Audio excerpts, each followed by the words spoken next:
Today I am going to talk about the normal coagulation, coagulopathy and hemorrhage.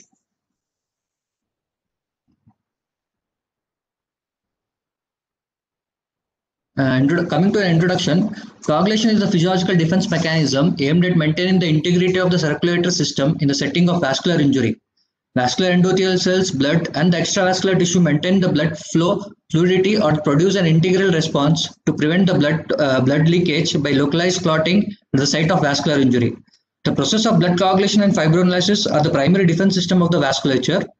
Hemostasis refers to the multiple discrete processes that center on thrombin generation, fibrin clot formation, and the fibrin clot dissolution. A balance among the procoagulant, anticoagulant, and the fibrinolytic factors is required to prevent the uncontrolled bleeding or conversely the excessive clot formation. Normal hemostasis comprises a series of regulated processes that maintain the blood in a fluid state or the clot-free state in the normal vessels while rapidly forming a localized hemostatic plaque at the site of the vascular injury. This is achieved through the following mechanism, which includes a transient. Wherever there is a vascular injury or the endothelial injury, the following steps occur. That is the transient arteriolar vasoconstriction, the platelet adhesion, activation and aggregation, coagulation, and fibrinolysis. Arterial vasoconstriction is mainly due to the production of endothelin, which results in a smooth muscle contraction, myogenic contraction of the smooth muscles, and the proprioceptors releases, which contracts the smooth muscles. This hemostasis consists of a primary hemostasis and the secondary hemostasis. Primary hemostasis takes place when there is injury to the small vessels, during which the affected vessels contract to seal off the wound and the platelets are mobilized, aggregated, and added to the component of subendothelium. Platelet adhesion requires the presence of the various factors such as von Willebrand factors, platelet receptors, that is 2B3A and 1B9 factors. Secondary hemostasis involves the response of the coagulation system to the vessel injury. It is required to control bleeding from the large wounds and is a continuation of the primary hemostatic mechanism. The outcome of primary hemostasis is the formation of platelet plaque, and the outcome of the secondary hemostasis is the formation of thrombus. This is the diagrammatic representation of the major components of the hemostasis. Where there is a following the vascular injury, there will be a vasoconstriction, platelet activations, and the coagulation cascade, which includes both intrinsic and extrinsic pathway. The formation of thrombin, and this thrombin will convert the fibrinogen to fibrin, leading to a blood clot and cessation of bleeding.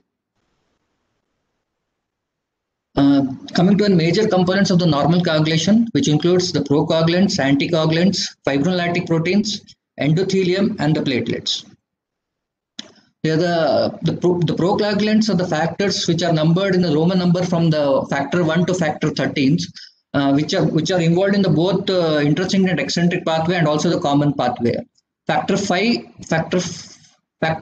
and factor 8 are the cofactors for both intrinsic activation of the factor 10. And coming to the anticoagulant proteins, inhibitors of the receptors. These are the naturally occurring anticoagulants in the blood. That is protein C, protein S, protein Z, thrombomodulin, tissue factor pathway inhibitor, antithrombin, heparin cofactor 2, alpha 2 macroglobulin, alpha proteinase inhibitors, and endothelial protein C receptors.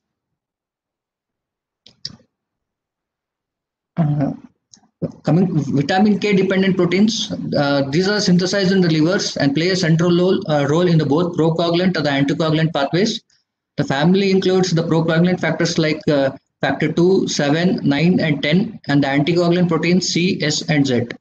Vitamin K is essential for the biosynthesis of these clotting factors by participating in the cyclic oxidation and reduction process that converts 9 to 13 amino terminal glutamate residue into an gamma carboxyglutamate residues. This post-translation modification enables the vitamin K dependent proteins to interact with the calcium ions and appropriate membranes.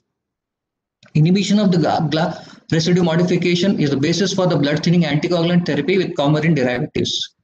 Now coming to the fibrinolysis proteins, once there is a clot formation, there is integration with the clot dissolution. This mechanism of clot dissolution centers on fibrin-specific reactions. The key proteins involved here are plasminogen, that is the plasminogen activators, tissue plasminogen activators, and the urokinase plasminogen activators.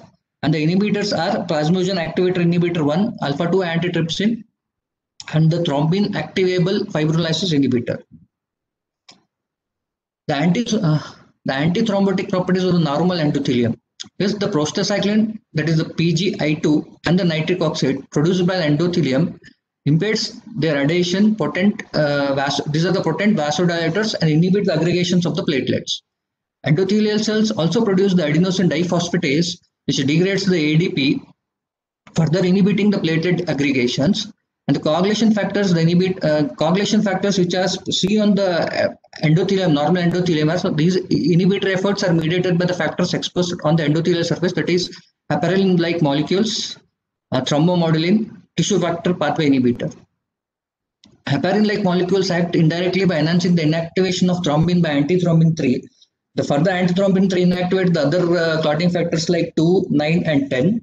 And the thrombomodulin binds to the thrombin, thereby modifying the substrate specific of thrombin so that it cleaves and activates the protein C, which inhibits the other clotting factors like 5 and 8.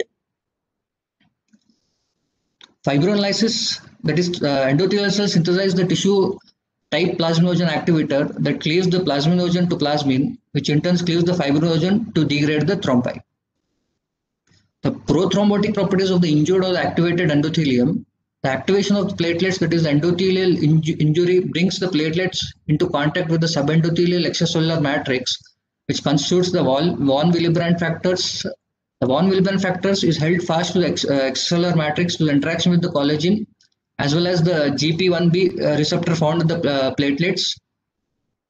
This forms the glue that binds the platelet tight to the injured vessel wall. Once the activation of clotting factors is responsible to TNF for interleukin 1 or the endotoxin endothelial cells produce tissue factor, the major in vivo activator of coagulation and downregulator binds coagulation factors like 9 and 10, augments in the catalytic activities. Antifibrinolytic effect. It is activated endothelial cell secretes the plasminogen activator inhibitor, which limits the fibrinolysis and hence formation of the clot. This is the diagrammatic representation of the endothelium, which is in hemostasis, that is the undisturbed endothelium and the disturbed endothelium. In the undisturbed endothelium, the endothelial cells has a substance like heparin sulfate, which binds to the antithrombin 3 and it inactivates the other clotting factors. Protein C is the procoagulant who helps in preventing the thrombin formation. And the plasminogen activator inhibitor seen on the endothelium decreases the fibrinolysis by antifibrinolytic activities, and the nitric oxide and the prostacyclin produced by the endothelium prevents the platelet aggregation and activation. Once there is an injury of the endothelial cells, exposes the subendothelial tissue where the von Willebrand factors attaches to the platelets, helps in platelet activation, aggregation, and release of substances. Platelets in the normal coagulation. Platelets function depends on several integrin family glycoprotein receptors, a contractile cytoskeleton, and the two types of cytoplasmic granules. These are alpha granules and the dense bodies. Alpha granules expresses the adhesive molecules, that is P-selectins, on their membrane and contain the fibrinogen, fibronectin, factor 5, 8, platelet factor 4, platelet-derived growth factor, and transforming growth factor beta. Dense granules, that is delta granules, consist of an ADP, ATP, ionized calcium, histamine, serotonin, and epinephrine. Platelets, the platelets adhesions, which is found where it depends upon the von Willebrand factors seen on the endothelium and the GP1 receptor on the platelets. This von Willebrand factor undergoes the conformation changes, allowing it to bind to the collagen in the extracellular matrix and the platelets GP1B. Platelet activation. Once the platelets adhesion leads to an irreversible shape change and secretion of both the granules. Calcium and ADP release are important as calcium is required by several coagulation factors, and ADP is a potent activator of resting platelets. Activated platelets synthesize thromboxane A2, a prostaglandin that activates the additional nearby platelets, as well as play an important role in platelet aggregation. Subtle membrane changes includes an increase in the surface expression of negatively charged phospholipids, providing binding sites for both calcium and coagulation factors, and a conformational change in the platelet GP2B3A that permits it to bind to the fibrinogen. Platelet aggregations, once the platelet is activated, promoted by the bridging the interaction between the fibrinogen and the GP2B3A receptor on the adjacent platelets. Concurrent activation of the coagulation cascade generates the thrombin, which stabilizes the platelet to the by the following two mechanisms.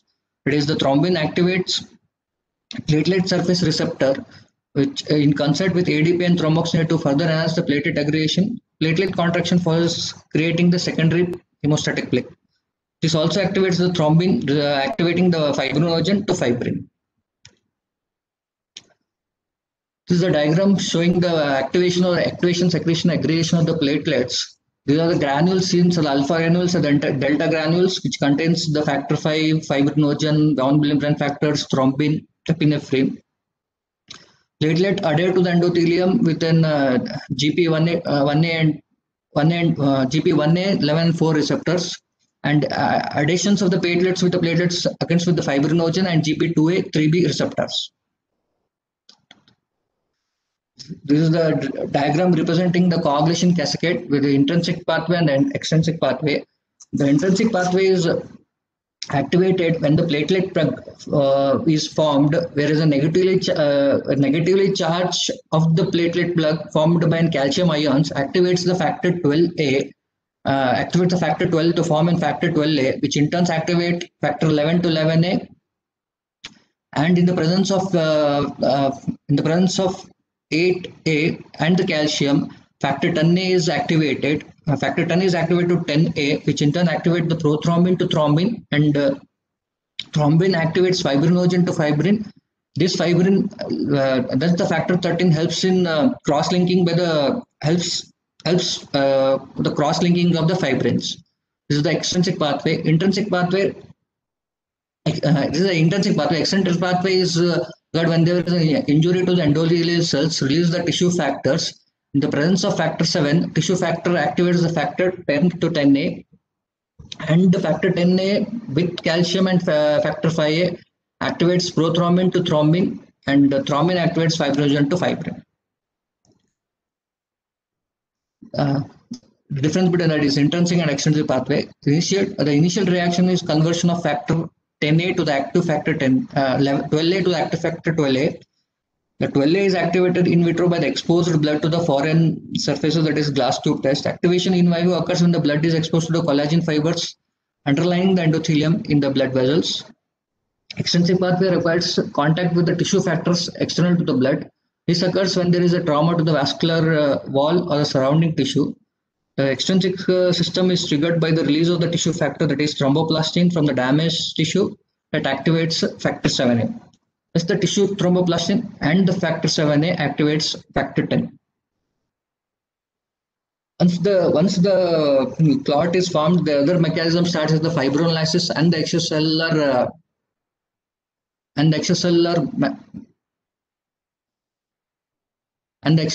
matrix degradation. The fibrinolysis, the cross-linked fibrin is degraded by the plasmin, where the plasminogen activates plasmin. This plasmin alpha 2 the activator of the fibrinolysis protein are tissue plasminogen activator, plasminogen, and urokinase plasminogen activators. This plasmin degrades the fibrin leading to a fibrin degradation products and dissolution of the clot. It also helps, the plasminogen also helps in extracellular matrix degradation, that is the plasminogen and the cell receptors. This plasmin activates the matrix metalloproteinases. It activates two matrix metalloproteinases, helps in the extracellular matrix degradation. Coming to blood coagulation monitoring, the following tests can be done for the blood coagulation monitoring, that is the plasma clotting test and the whole blood clotting test. Plasma clotting test includes the prothrombin time. This assay depends upon the infusion of calcium or the exogenous tissue factor lipid preparation to an acetate plasma. PT results are standardized by the international normalized ratio. This assay is most important, most sensitive to factor 2, 5, 7 and 10 and fibrinogen. The three main use of the prothrombin time assay are the monitoring of warfarin therapy, the assessment of the liver functions in patients with severe liver disease, and the screening of the screening for the deficiencies in both extrinsic and common pathway. An activated activated partial thromboplastin time. The continuity of the intrinsic pathway of coagulation is assessed by an APTT, which involves the adding of phospholipid, calcium, and the foreign surfaces like kaolin or silica to the seated plasma in the absence of tissue factor. This test evaluates the ability of the intrinsic pathway catalyst, that is factor 12, precalcinin, high molecular weight kininogen, factor 11, 8, and factor 9, and the components of common pathway like fibrinogen, prothrombin, factor 5, and factor 10 to produce a clot. The primary utility of the APTT is that it provides identification of the congenital hemostatic defects associated with the hemophilia A, that is factor 8 deficiency, and hemophilia B, that is factor 9 deficiency. The APTT is also used to monitor the therapy with unsaturated heparin and to detect the lupus anticoagulant. Thrombin time. The thrombin time test detects direct inhibitor of thrombin or the fibrin polymerization. It is particularly sensitive to heparin, fibrin degradation products, hypofibrinogenemia or dysfibrinogenemia. This screening test is useful in evaluating the prolonged PT or APTT by discriminating between a problem in thrombin generation and the inhibition of thrombin activities. Coming to whole blood assays, which includes an activated clotting time, that is ACT, is a point of care coagulation test designed to monitor the heparin therapy in the clinical situation in which the intensive coagulation is required.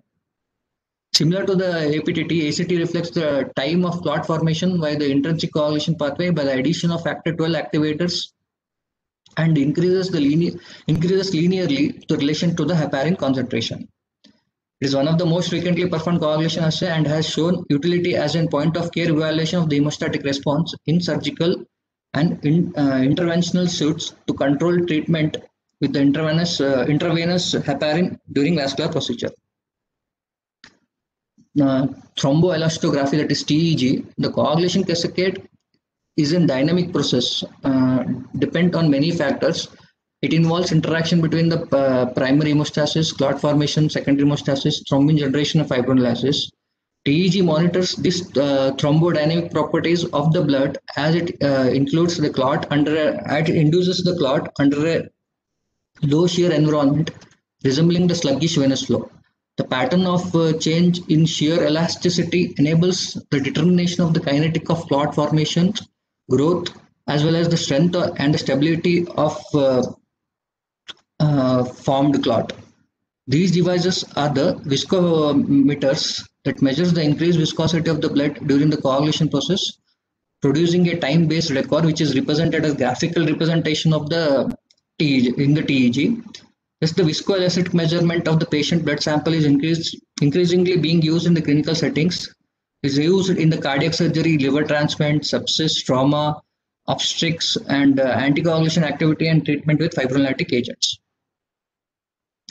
These are the tests for the anticoagulation in the clinical use, that is PT, prothrombin time, measures the deficiency of 2, 5, 7, and 9 and 10, and helps in identification of coagulopathies, monitoring the warfarin therapy.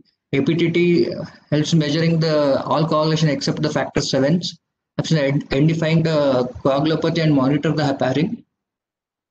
Thrombin times helps in monitoring the fibrinolysis. ACT for the monitoring the intraoperative heparin therapy.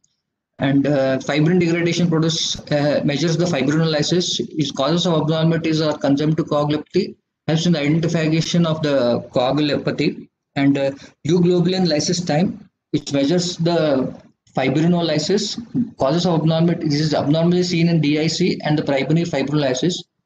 Monitor fibrinolysis also adjacent to diagnosis of DIC from primary fibrinolysis.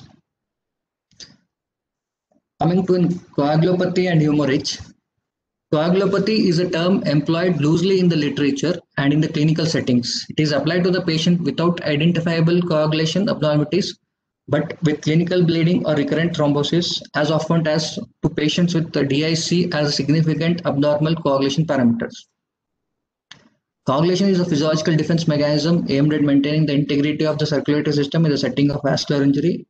There is a critical balance between the coagulation and fibrinolysis aimed at preventing the pathological hemorrhage and the thrombosis. Thus, the vascular surgeon is tasked with preventive adverse events by achieving adequate hemostasis without affecting the extensive thrombosis and the understanding of the normal hemostasis. Diagnosis and the preventive screenings for the bleeding disorders.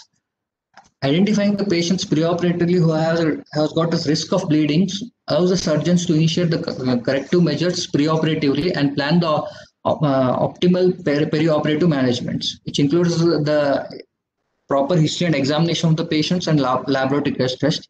History of the patients, like bleeding, any past history of the bleeding, gingival bleeding, and also any family history of the bleeding should be noted. And the laboratory test, that is risk stratification, that is Rappaport devised the following 4 level of stratification scheme to determine the need for the preoperative laboratory test according to the patient clinical status and the bleeding history. These are divided into 4 level 4s. Level 1 with the no bleeding history and who is undergoing minor procedure. No further hematological test is required. Level 2 has patients who has no previous histories but who is undergoing the major procedures, needs and blood investigations like APTT, platelet counts to estimate to eliminate the risk of life-threatening bleeding. And the level 3, these are the patients with the positive history of the bleeding and those whose procedure might impair the hemostasis, that is a cardiac or neurosurgical interventions. Preoperative evaluation of the following test is needed, that is bleeding time and platelet count, prothrombin time and APTT, and factor 13 deficiency or fibrinolysis screening. Level 4 patients are history of physical findings highly suggestive of abnormal hemostasis. In addition to the performing the test indicated in level 3, the following should be considered, that is the bleeding time after the administration of 600 milligram of aspirin to uncover the von Willebrand disease or the qualitative platelet disorder, factor 8 and the factor 9 levels, and thrombin time to detect any dysfibrinogenemia. Coagulopathies can be divided into an inherited coagulopathies or the acquired coagulopathies. Inherited coagulopathies are the platelet disorders and the hemophilia. Platelet disorders like von Willebrand disease, gain platelet disorders, Glanzmann thrombocytopenia, and storage pool disorders of platelet. And the acquired coagulopathies are the platelet disorders, uremia, vitamin K related disorders, disseminated intravascular coagulation, primary fibrinolysis. Other coagulopathies are the drug-induced coagulopathies, hypothermia, acidosis, and dilution. Platelet disorders.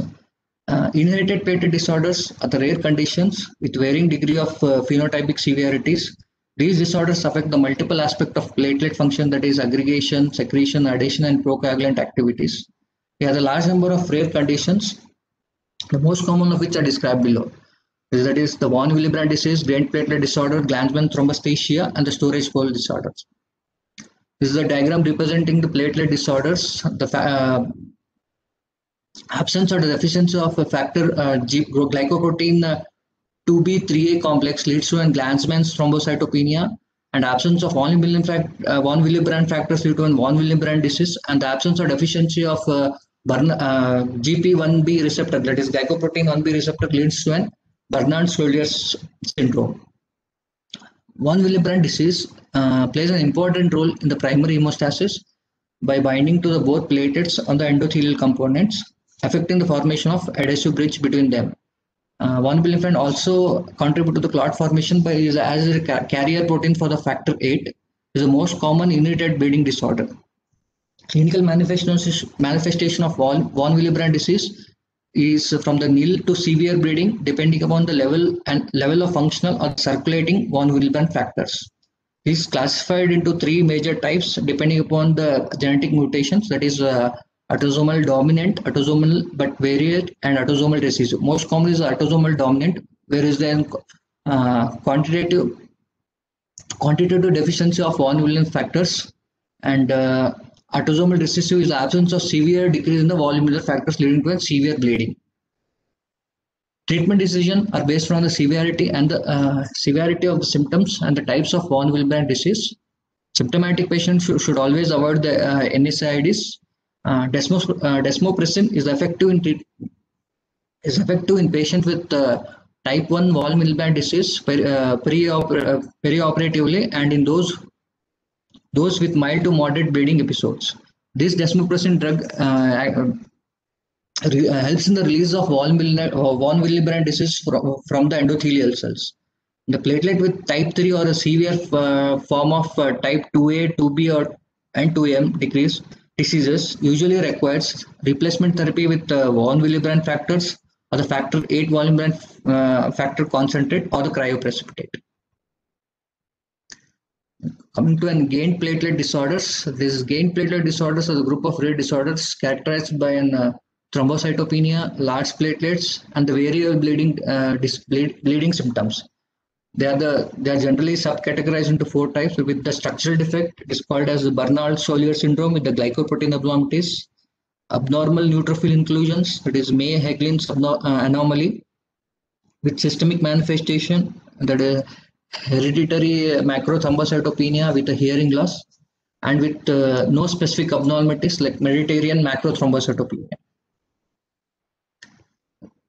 And Bernard-Soulier syndrome, the most common of these platelet disorder, and is characterized by the thrombocytopenia, large platelet, and the bleeding. It is attributed to dysfunction or the absence of glycoprotein 1b, 9 and 5 factor complex, which is a primary adhesive receptor of the platelet. This disorder manifests early in the life as bleeding symptoms like epistaxis or the gingival or the cutaneous bleeding. Frequently, a severe hemorrhagic episode is noted after surgery. Laboratory findings include thrombocytopenia and a prolonged bleeding time with normal clot retraction. Management of these patients with this syndrome usually entails the education and avoidance of any minor trauma. In the severe hemorrhage, platelet transfusion is generally indicated. Coming to Glanzmann's thrombocytopenia. Glanzmann thrombocytopenia is an autosomal recessive disorder with a large number of reported mutations. The defect is seen in glycoprotein 2b3a receptors, which enables the platelet to aggregate. In Glanzmann's thrombasthenia, platelets can attach to the exposed endothelium but cannot form an aggregates of the platelets.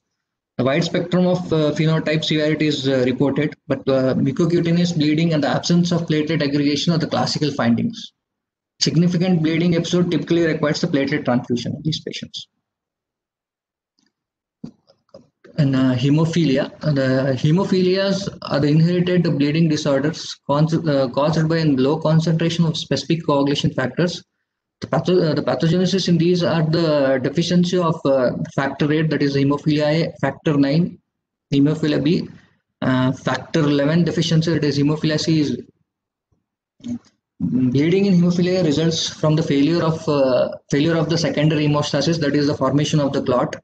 Although a normal platelet plug formation, stabilization of plug by the fibrin is defective owing to the inadequate formation of thrombin. Diagnosis, that is hemophilia diagnosed by hemophilia A and B are clinically indistinguishable. The diagnosis of hemophilia is confirmed by an assay of the specific factors, that is factor 8 and 9.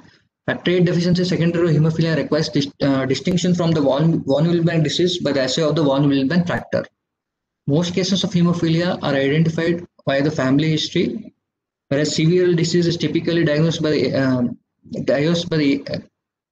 2 years of age. Mild to moderate disease may not be recognized until the adulthood. The hallmark of the severe hemophilia is spontaneous bleeding into joints and muscles.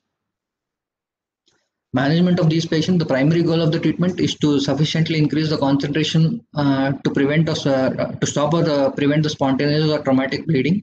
Desmopressin can sufficiently raise the factor 8 level in the patient with the mild hemophilia A. Factor concentration are typically required for more significant disease. Multiple factor 8 and 9 concentration are available as a recombinant of the plasma-derived products. In some patients who undergo a long-term replacement therapy develop an antibodies against these factors, For this patient, a recombinant factor 7A or the activated prothrombin complex concentration might be necessary to achieve the hemostasis.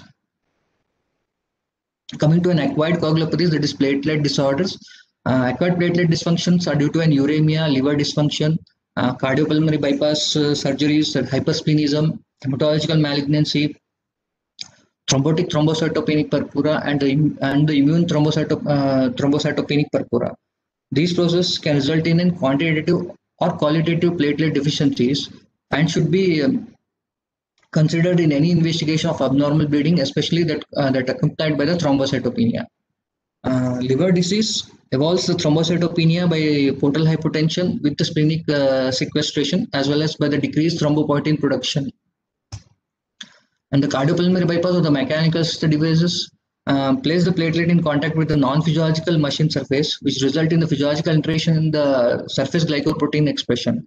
Activation of these glycoproteins result in the granule release as well as decreased endothelial adhesion and aggregation in the blood. Vitamin K related disorders, factor 2, 7, 9 and 10 as well as the protein C and protein S requires vitamin K for activation. The causes is typically lack of vitamin K, that is malnutrition or the malabsorption due to the biliary obstruction or the gut bacterial overgrowth or the pharmacological blockage of vitamin K, that is by warfarin.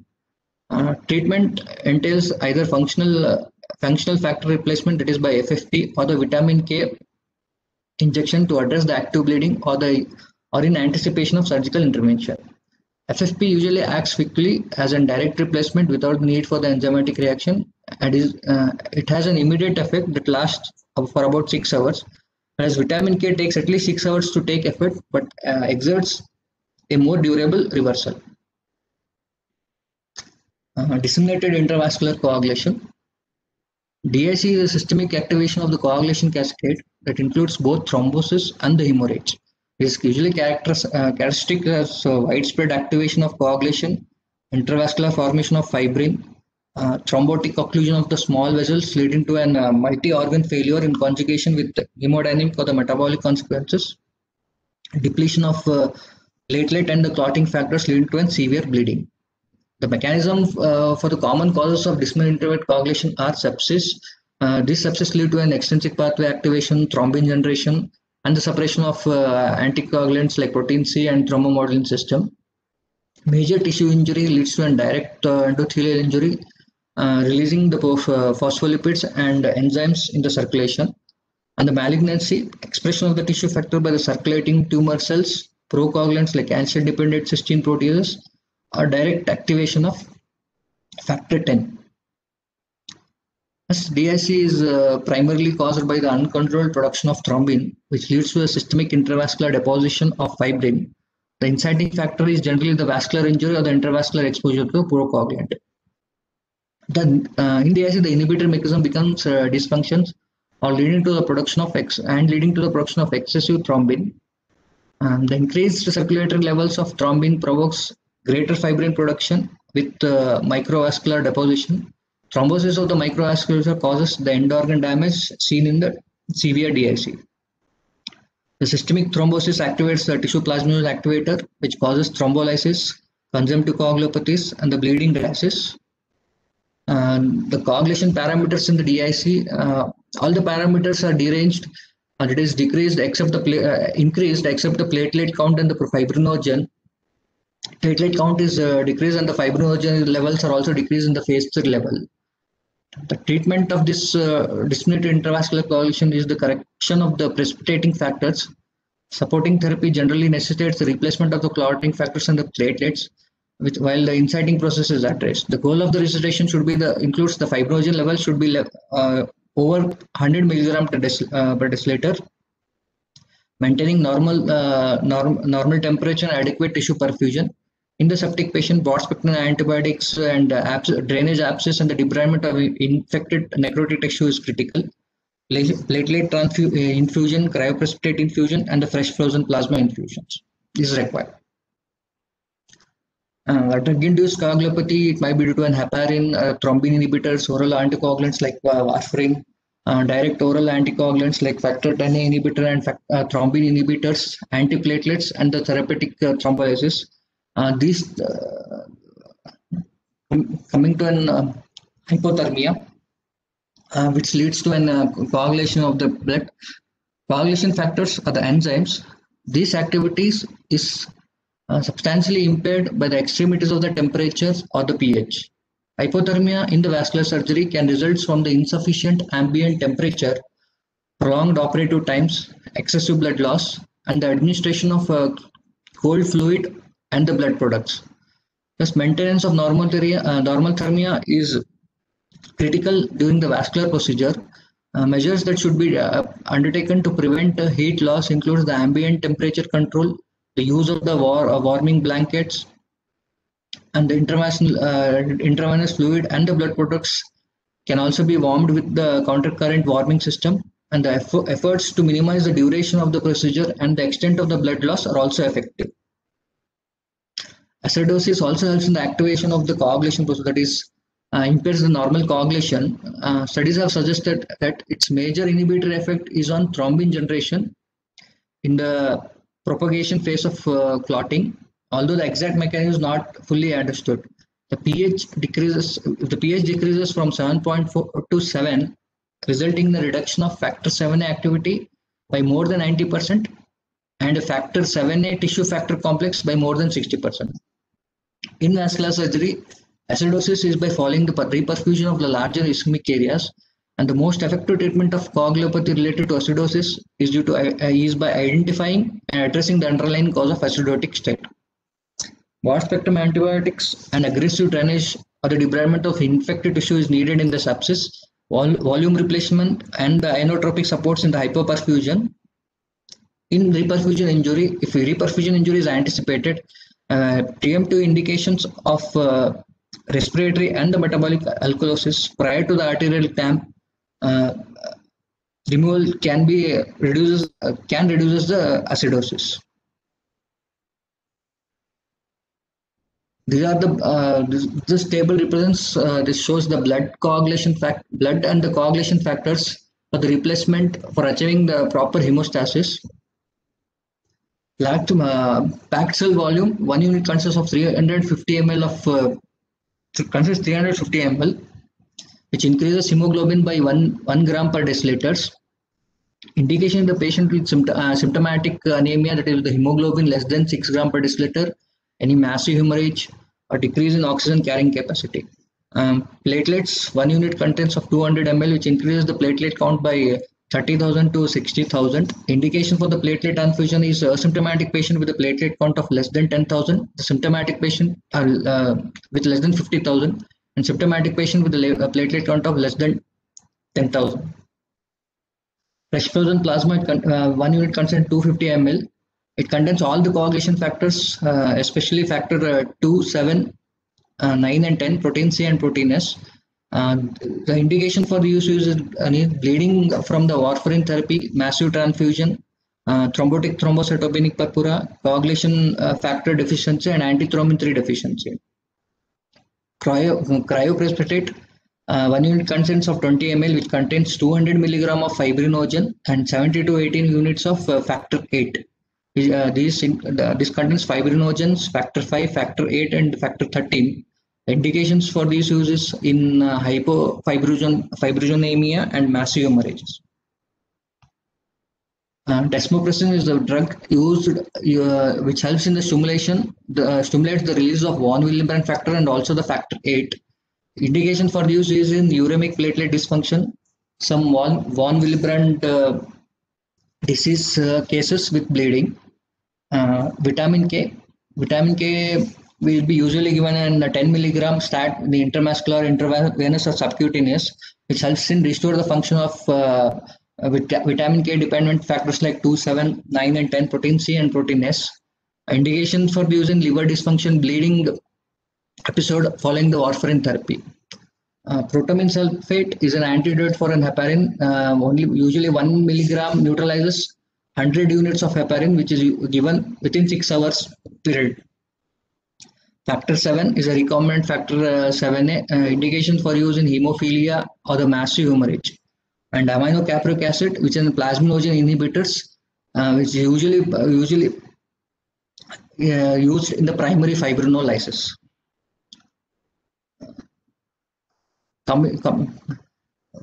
Concluding statement is the hemostasis requires a fine balance between the procoagulant and the regulatory factors in the maintaining the normal vasculatures. Thank you.